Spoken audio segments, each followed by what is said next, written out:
decides they should no longer be a police officer, I fire him. No, you don't. No, you don't. Yes, police No, officer. you don't. Right? Yes. Correct. And so the comment she made was police officers are supposed to be respectful, they're professional, and how do we expect you to show respect to us if we're not showing respect to you? And that's exactly the point here that I'm hearing, is that there are some officers that are not showing the appropriate respect to the community. Sooner or later, I'd like to hear some ideas too about what are we going to do about this problem? Because I don't want to just hear the complaint without figuring out how we're going to fix it. I'd like to hear that as well.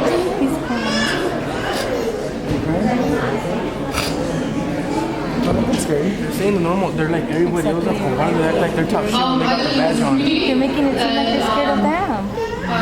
Well, I'm always with the kids. We're always trying to do something with the kids, and not once did I ever see you guys in our community to ask for our opinion, to see if we wanted to have this meeting. Not once did you ever ask for our opinion to say, okay, let's have a meeting. What are your concerns from the community? Not once. And you guys always do that. Always do that. You guys always come into our communities and dictating what's going to go on, dictating what's going to happen. And you guys go in there and you criminalize our youth.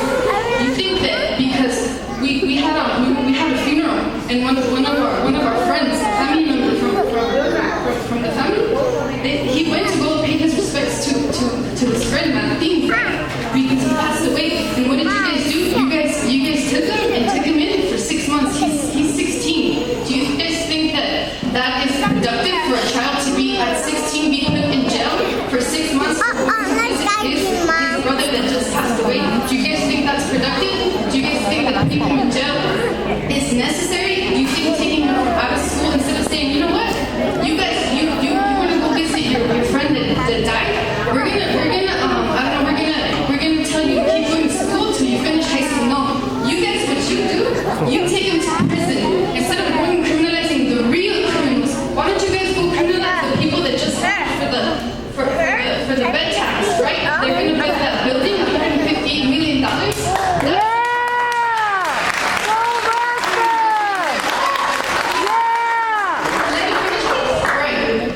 That's the real crime. Why don't you guys go to those neighborhoods in Anaheim Hills where all the corrupt lawyers are at and go get them? Why not? Why do you guys always have to come in our communities? Our communities. Well, let me finish. Okay, I'm done. Please ask me when I'm done, okay? All right. Okay. ¿Sabe? Nada más lo que pido es que haya un poquito de más de respeto del tiempo también para que todos puedan hablar, ¿ok? Pero no se tiene que cortar, ¿ok? I'm going to try to remember